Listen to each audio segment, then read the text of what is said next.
Hi friends, thanks for coming today. I hope you are doing great. Today is the second Sunday in Epiphany. Epiphany is a time for new beginnings. It's a time after the Christmas season, and it's a time before we get to Lent. Our story today is all about listening and helping and being a kid. Are you a kid? I think you are a kid, and do you know what? The church needs you. You are so important to God and the church, all the people at the church. You are so loved. Well, we're going to start with our World Friend Kids, and Otto is trying to help the church. Let's check it out.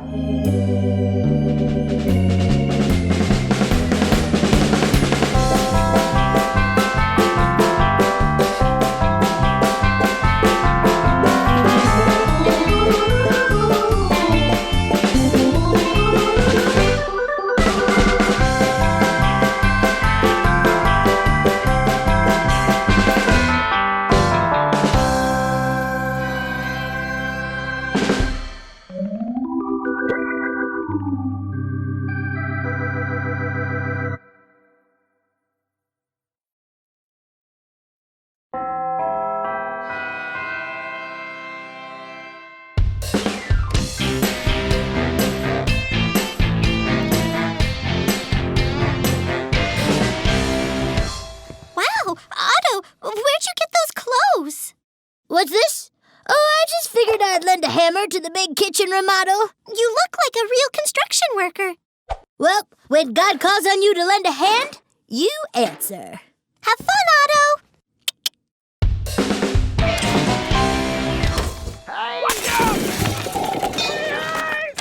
But there's got to be something I can do. Sorry. I really want to help. Otto, what happened? Apparently, I'm too young to answer God's call and connect a gas main. But you look like a real construction worker.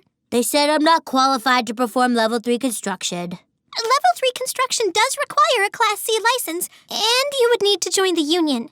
Wow, you sure know a lot about construction, Clara.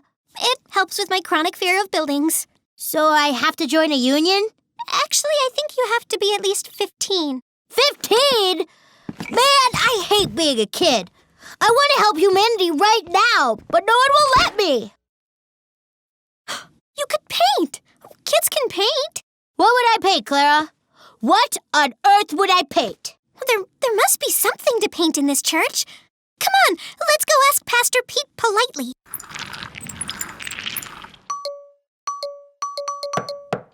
Pastor Pete, is now a bad time? Come in. Thank you for seeing us. We were wondering if we could paint a door or a hallway or... Pastor Pete? Are you listening?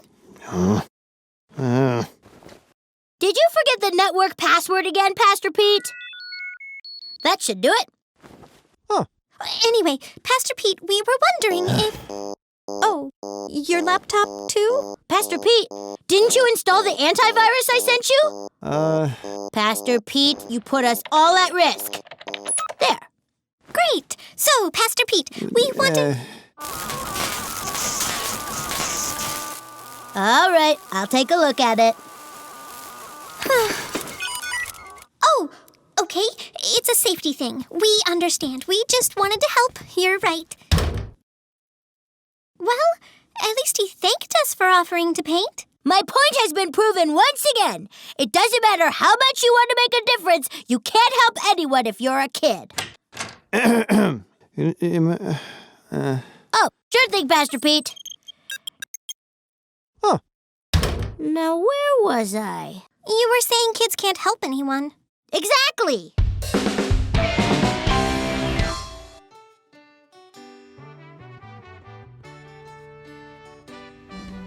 How are you a helper?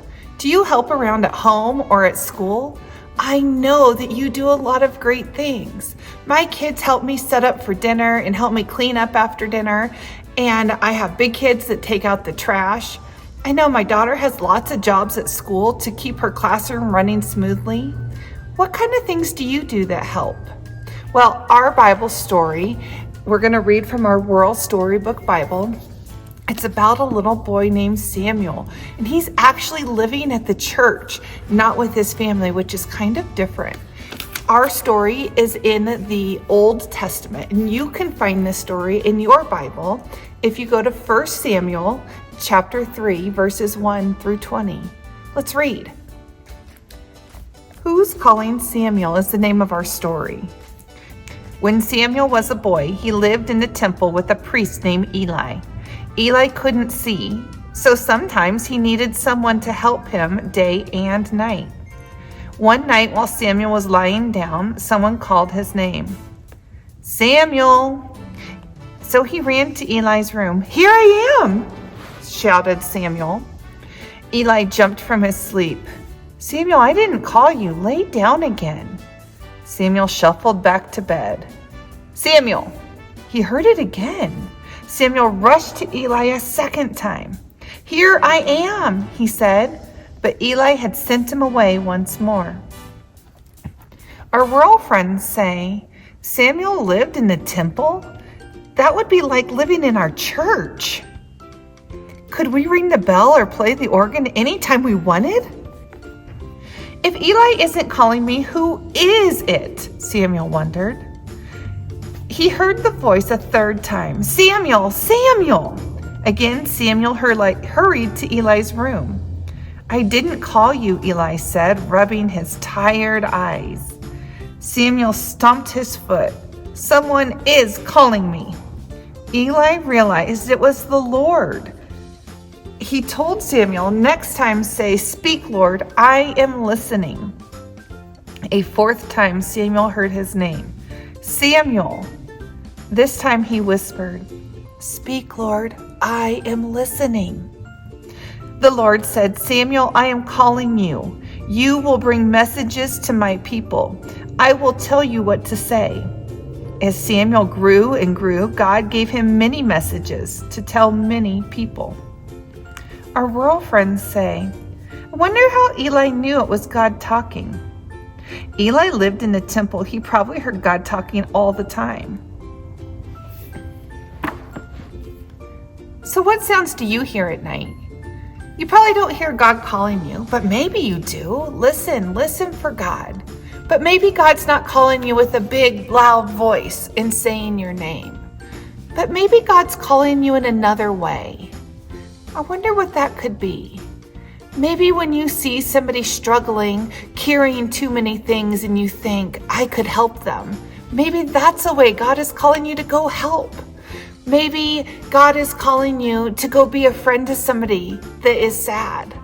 Maybe God is calling you to go give someone you love a hug because they're having a bad day. Sometimes God can talk to us without us hearing anything. We just need to know that God is with us, helping us live our days and our nights. Well, since it's Epiphany and it's a season of new beginning and a season of light, I kind of had a fun activity. Took a black piece of paper and some colorful chalk. And if you don't have little chalks, you can use sidewalk chalk if you have that around. And I colored a picture because it made everything look extra bright and fun for our new season. All right, my friends, you have a wonderful week and I will see you again soon. Bye-bye.